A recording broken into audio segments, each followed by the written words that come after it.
রোগীর শরীরে একটি রোগ লক্ষণ আছে। ঔষধ সেবনকালীন সেই রোগ লক্ষণটি দূরীভূত হয়ে গেল। এখন এটিকে কি বলা হবে?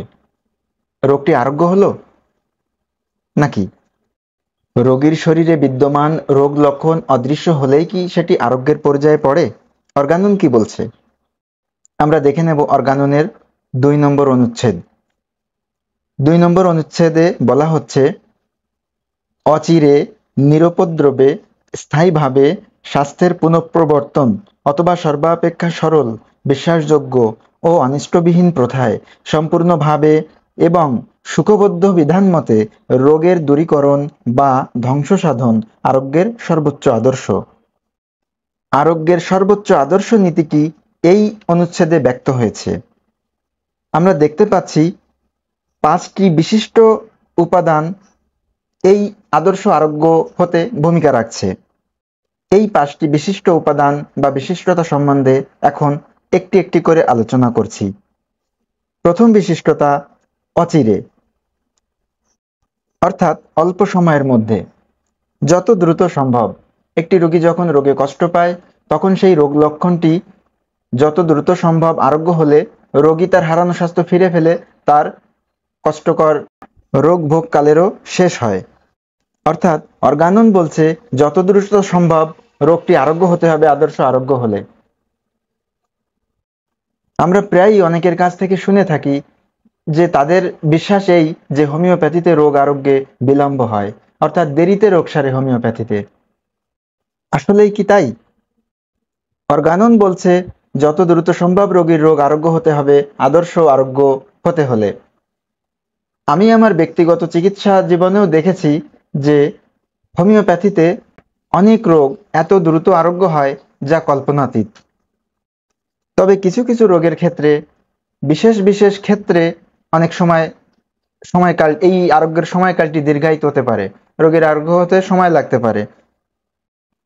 আমি আমার অভিজ্ঞতায় দেখেছি যে সকল রোগ অন্য চিকিৎসা পদ্ধতিতে ঔষধ দ্বারা আরোগ্য সম্ভব নয়, একমাত্র সেই সকল রোগগুলোতেই একটু দীর্ঘ সময় লাগে হোমিওপ্যাথিতে আরোগ্য হতে। আমি একটু উদাহরণ দিয়ে বুঝিয়ে বলি। একটি রোগের কথা বলি, যেমন ধরা যাক টিউমার। টিউমার এই রোগটি হোমিওপ্যাথিক নীতি অনুযায়ী বলা হয় সাইকোটিক মায়াজম থেকে এই রোগটির সৃষ্টি, এবং আমরা অ্যান্টিসাইকোটিক মেডিসিন ব্যবহার করে দেখেছি রোগটি সমূলে আরোগ্য হয় ভেতর থেকে। এটিকে কোনো সার্জারি করার প্রয়োজন হয় না। বিশেষ কিছু ক্ষেত্র ব্যতীত এই ধরনের টিউমার প্রায় আরোগ্য হয়ে থাকে হোমিওপ্যাথিতে। কিন্তু অন্য অনেক চিকিৎসা পদ্ধতি আছে যেখানে এই টিউমারের সার্জিক্যাল অপারেশন ছাড়া অন্য কোনো আরোগ্যকর চিকিৎসা নেই, অর্থাৎ সেখানে ঔষধ সেবন করে এই রোগের আরোগ্য সম্ভব নয়। অর্থাৎ এই টিউমার অন্য চিকিৎসা ব্যবস্থায় যেখানে কাটা ছেঁড়া বা সার্জিক্যাল প্রসেস ছাড়া আরোগ্য হয় না, কিন্তু সেখানে হোমিওপ্যাথিতে ঔষধের মাধ্যমে এই রোগটি নির্মূল হয়, তবে একটু সময় লাগে।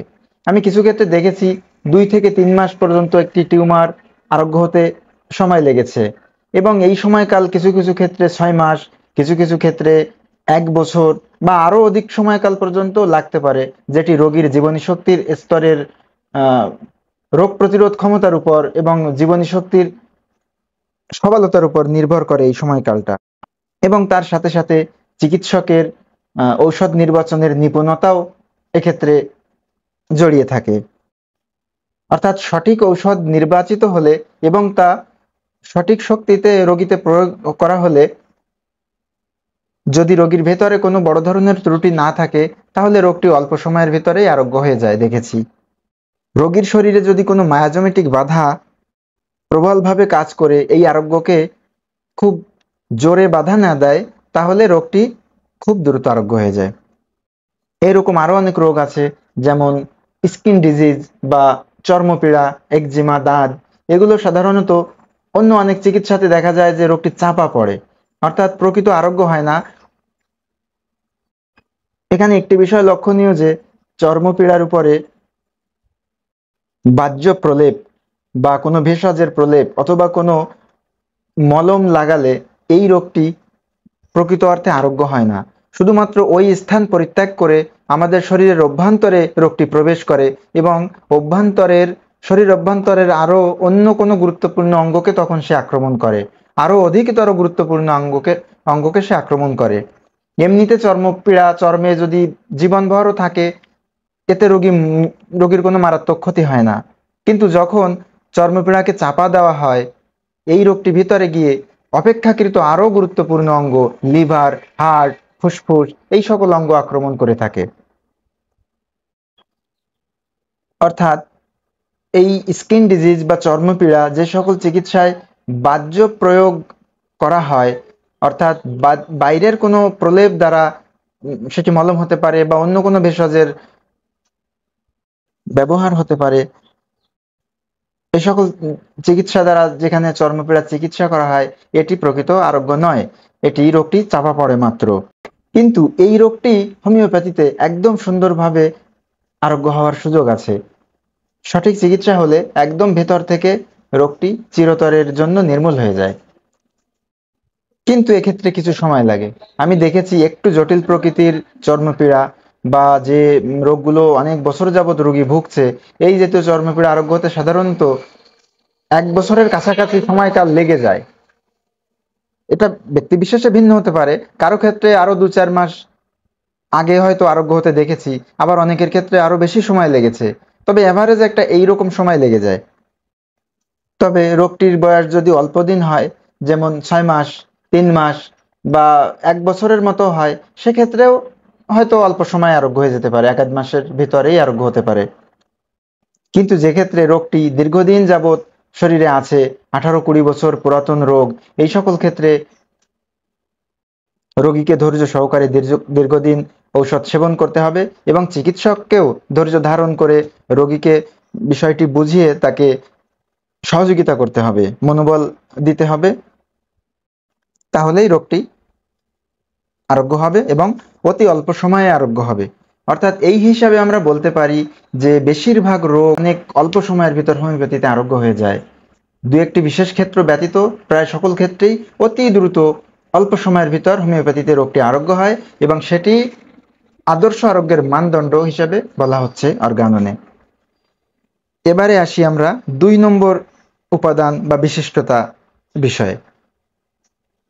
2 নম্বর আদর্শ আরোগ্যের 2 নম্বর বিশেষত্ব হচ্ছে নিরুপদ্রবে, অর্থাৎ উপদ্রববিহীনভাবে রোগটি আরোগ্য হবে, সেটি আদর্শ আরোগ্যের মানদণ্ড।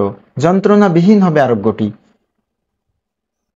একটি টিউমারকে যখন কাটাছেঁড়া করা হয়, সেখানে লোকাল অথবা জেনারেল অ্যানেস্থেসিয়া দেওয়া হয় বা এই রকম প্রসেসের ভিতর দিয়ে যখন যেতে হয় অন্যান্য রোগের ক্ষেত্রেও, সেক্ষেত্রে এক ধরনের যন্ত্রণা রোগীকে উপলব্ধি করতে হয়, এক ধরনের কষ্ট রোগীকে বহন করতে হয়। কিন্তু হোমিওপ্যাথির আদর্শ অনুযায়ী আদর্শ আরোগ্য হতে হলে সেখানে যতটা সম্ভব যন্ত্রণাবিহীন হবে আরোগ্যটি। অর্থাৎ এই যে আমরা টিউমারটির জন্য ওষুধ প্রয়োগ করে থাকি, তখন এই টিউমারটি ভেতর থেকে নিজের ইচ্ছায়, জীবনী শক্তির প্রচেষ্টায় আরোগ্য হয়ে যায়, রোগীর ব্যথা বেদনার কোনো অনুভব থাকে না। যেহেতু হোমিওপ্যাথি সূক্ষ্ম ঔষধ ভেতর থেকে রোগীকে আরোগ্য করে, সেহেতু এখানে জ্বালা যন্ত্রণার বিষয়টি থাকে না, যন্ত্রণাবিহীন আরোগ্য এই কারণে বলা হচ্ছে, এবং এটি আদর্শ আরোগ্যের দ্বিতীয় বিশিষ্টতা। এখন আমরা আদর্শ আরোগ্যের তৃতীয় বিশিষ্টতা নিয়ে আলোচনা করব, সেটি হলো স্থায়ীভাবে। অর্থাৎ যে কোনো রোগ স্থায়ীভাবে আরোগ্য হবে, সাময়িক সময়ের জন্য উপশম নয়। একটি রোগ আরোগ্য হওয়ার পর কিছুদিন পর যদি সেটি আবার ফেরত আসে, তাহলে সেটিকে আরোগ্য বলা যায় না। এই দৃষ্টিভঙ্গির উপর ভিত্তি করে এই কথাটি বলা হয়েছে যে স্থায়ীভাবে আরোগ্য হতে হবে, অর্থাৎ সাময়িক উপশম নয়। দেখা গেছে বাহ্য প্রয়োগ দ্বারা চর্মপীড়াকে চাপা দিলে কিছুদিন বাদে ওই স্থানে আবার সেই চর্মপীড়ার প্রকাশ ঘটে, বরং আরো বিস্তারশীল হয়ে চর্মপীড়াটি ফেরত আসে। এবারে আমরা আলোচনা করব আদর্শ আরোগ্যের চতুর্থ বিশিষ্টতা সম্পর্কে। সামগ্রিকভাবে স্বাস্থ্যের কোনো প্রবর্তন, অর্থাৎ কোনো একটি বিশেষ রোগ নয়, সামগ্রিকভাবে রোগী সুস্থ হবে, যেটি বলা হয় হোমিওপ্যাথিতে treat the patient not the disease. আমরা রোগের চিকিৎসা করি না, হোমিওপ্যাথি রোগের চিকিৎসা করে না, এটি পূর্ণাঙ্গ মানুষটিকেই বা সেই পূর্ণাঙ্গ রোগীটিকেই চিকিৎসা করে। তাতে রোগী সামগ্রিকভাবে আরোগ্য লাভ করে। এটির অনেক বাস্তব উদাহরণ আমরাও দৈনন্দিন চিকিৎসা ক্ষেত্রে দেখে থাকি।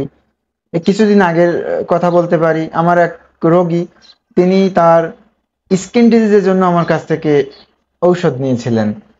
তো তিনি ঔষধ কিছুদিন সেবন করার পর যখন তার সঙ্গে আমার পুনরায় সাক্ষাৎ হলো, তখন তিনি আমাকে বললেন যে আমার ঔষধ, তিনি বললেন যে তিনি ঔষধ খেয়ে উপকৃত হয়েছেন এবং তার চর্মরোগ সেরে গিয়েছিল, আরোগ্য হয়ে গিয়েছিল। এবং সে তখনই কথাটা বলেছিল, আমি এর আগে আমাকে বলেনি, বলছিল যে আমার একটা কাশি ছিল, যে কাশিটা প্রতিদিন প্রায় ভোর রাতের দিকে আমার ওই কাশিটা হতো, প্রচন্ড পরিমাণ কাশি হতো, কিন্তু আমি তো কাশির কথা বলেছিলাম না, আমার সে কাশিটাও চলে গেছে, এই কথা বলেছিলেন তিনি। তো রোগী ভেতর থেকে আরোগ্য হওয়াতে, অর্থাৎ ওই রোগের উপসর্গ হিসেবে যতগুলো উপসর্গ তার শরীরে ছিল, সবগুলো উপসর্গ থেকে তিনি মুক্ত হলেন। ঠিক এভাবেই যখন গাছের কোনো একটি গাছের মূলে যখন জল দেওয়া হয়, শেকড়ে যখন জল সিঞ্চন করা হয়, তখন সমস্ত ডালপালা শাখা প্রশাখায় কিন্তু সেই জল পায়।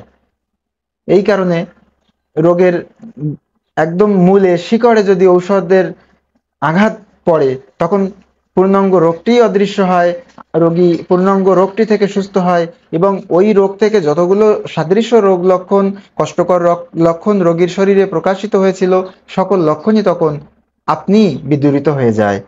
এই কারণে বলা হয় যে হোমিওপ্যাথিক চিকিৎসা দ্বারা রোগী সামগ্রিকভাবে সুস্থতা প্রাপ্ত হয় এবং এটিই অর্গাননে আদর্শ আরোগ্যের মানদণ্ড হিসেবে স্থান করে আছে। অর্থাৎ সামগ্রিক স্বাস্থ্যের পুনঃপ্রবর্তন দ্বারাই একজন রোগী পূর্ণাঙ্গভাবে সুস্থতা লাভ করতে পারে। এবার আসবো আদর্শ আরোগ্যের একদম শেষ বিশিষ্টতা, সুখবদ্ধ ও সহজবোধ্য বিধান মতে। অর্থাৎ যে আরোগ্য রোগীতে সম্পাদিত হলো, এই আরোগ্য অবশ্যই আদর্শ আরোগ্য হতে হলে সুখবদ্ধ ও সহজবোধ্য বিধান মতে হতে হবে। অলৌকিক রহস্য দ্বারা আবৃত থাকলে সেটিকে আদর্শ আরোগ্য হিসেবে গণ্য করা হবে না। একটি উদাহরণ দিয়ে বলি, যদি কোনো রোগীর কোনো রোগ দৈব বা স্বপ্নে প্রাপ্ত ঔষধ বা এই জাতীয় কোনো ব্যবস্থার দ্বারা আরোগ্য হয়, সেক্ষেত্রে এই আরোগ্যকে আদর্শ আরোগ্য বলা যাবে না। সেটি আরোগ্য হতে পারে, কিন্তু এই আরোগ্যের কোনো কারণ, এই কৌশলের কোনো ব্যবহারিক স্পষ্টতা না থাকায় এটিকে আদর্শ আরোগ্য হিসেবে ধরা যাবে না। কেননা এক্ষেত্রে আরোগ্যটি প্রহেলিকাময় এবং রহস্যজালে আবৃত। আরোগ্যের এই 5টি নীতি আরোগ্যের সর্বোচ্চ নীতি। যদি কোনো আরোগ্য এই 5টি বিশিষ্টতাকে সমর্থন করে, সেটিকে আদর্শ আরোগ্য বলা যাবে। ধন্যবাদ সবাইকে।